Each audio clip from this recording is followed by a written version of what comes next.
easy English ကို running ပြီးတော့ကြိုဆိုလိုက်ပါတယ်ဒီနေ့တော့ဒီမှာဒီ grade 12မှာသင်ရတဲ့ civic value ဆိုတဲ့ဟာလေးကိုပေါ့နော်ဒီမှာအရင်သဘောကျလို့ဒီဟာလေးကိုပြန်ပြီး sharing လုပ်ပေးချင်ပါတယ်ခေါင်းစဉ်ကတော့ civic values ပေါ့နော်ဒီမှာ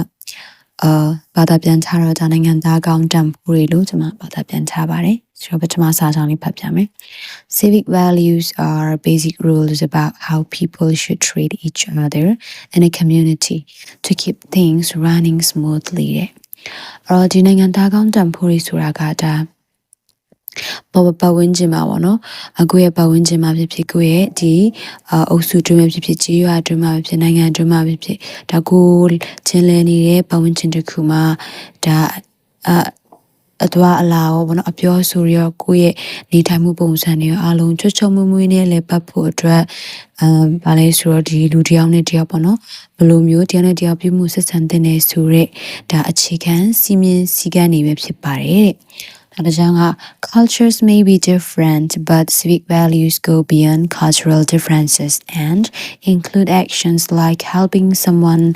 cross the street or contributing to your community's cleanliness. တော့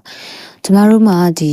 culture ကတည်ရင်ချင်းမှုတွေမတူညီဘူးเนาะယဉ်ကျေးမှုတွေအများကြီးကွဲပြားနိုင်တယ်ဒါပေမဲ့ဒီ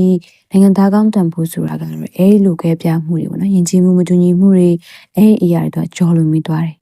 ဘယ်လိုရှင်ပါလာမလဲဆိုတော့လှုပ်ဆောင်ချက်တွေပါလာဘယ်လိုမျိုးလဲဆိုတော့ဒီလမ်းဖြတ်ကူးနေတဲ့လူတယောက်ကိုကူညီပေးလိုက်တာမသိဘူးပေါ့နော်ကိုယ်တစိမ့်ဆိုလည်းပဲကိုကူညီပေးလိုက်တာဘယ်လိုရှင်ကိုယ့်ရဲ့ရက်ွက်တွင်ဖြစ်ချေရွာတွင်ဖြစ်တာတန်ရှင်းရေးလုပ်တဲ့နေရာတွေမှာပါဝင်ပြီးတော့လောက်ကင်ပေးတာဆရှိသဖြင့်အဲ့လိုမျိုးဖြစ်ပါတယ်တဲ့နောက်တစ်ခုသူထပ်ပြောထားသေးတယ်ဆိုတော့ဒီနေ့မှာပထမတစ်ချက်လာပြီเนาะဒီ civic ပဲနိုင်ငံသားကောင်းတန်ဖို့ဆိုတာအများကြီးစဉ်းစားစရာမလိုဘူးအခြေခံချက်ကပါလဲဆိုတော့အသက်ကြီးရဲ့လူတယောက်လမ်းဖြတ်ကူးနေတာဖြစ်ပစ္စည်းအများကြီးနဲ့မနိုင်မနှင်းတဲလာတဲ့လူတယောက်ကိုလမ်းမတွေ့ဖြစ်တာကူညီပေးလိုက်တာဒီလည်းပဲဒါ civic values လို့သတ်မှတ်လို့ရတယ်နောက်တစ်ခုကပါလဲဆိုတော့ဒါအများစုပေါင်းလုပ်တဲ့လုပ်ငန်းတွေမှာဝိုင်းဝန်းပြီးတော့ဒါ volunteer အနေနဲ့ပေါ့နော်ကူညီပေးရမျိုးဆိုလဲဒါလည်း civic values လို့သတ်မှတ်လို့ရပါတယ်နောက်တစ်ခုထပ်ပြောထားသေးတယ် being kind doing service work engaging in charity and even starting a local library are all instances of practicing civic values အဲ့ကျန်တာပေါ့ဒါ trace လေးကိုအင်လာလို့ရှိရင်အစာကျွေးရဖြစ်နောက်တစ်ခု doing service work ကဒီလူဝန်ဆောင်မှုလုပ်ငန်းတွေဆိုတာထက်ဒါကကြတော့ဒီအများအကျိုးအတွက်ပေါ့နော်ဒီစီးပေးခါမှာတွားပြလို့အားပေးရမျိုးဖြစ်engaging in charity ဆိုတဲ့ဒီ bright လုပ်ငန်းတွေမှာပါဝင်ပြီးပူပေါင်းပြီးတော့လုံဆောင်တာဖြစ်ပြီးလို့ရှိရင် even starting တော့ local library လို့ပြောတော့ကိုယ့်ရဲ့ရွာစာကြည့်တိုက်လေးဖြစ်ပေါ့နော်မဟုတ်လဲကျောင်းစာကြည့်တိုက်လေးဖြစ်စတင်လိုက်တာလို့မျိုးပေါ့နော်ဒီဟာတွေကဒီနိုင်ငံသားကောင်းတန်ဖိုးတွေကိုလက်တွေ့ကျင့်သုံးခြင်းရဲ့ဥပမာတွေပဲဖြစ်ပါတယ်လို့သူကတော့ပြောတယ်ဆိုတော့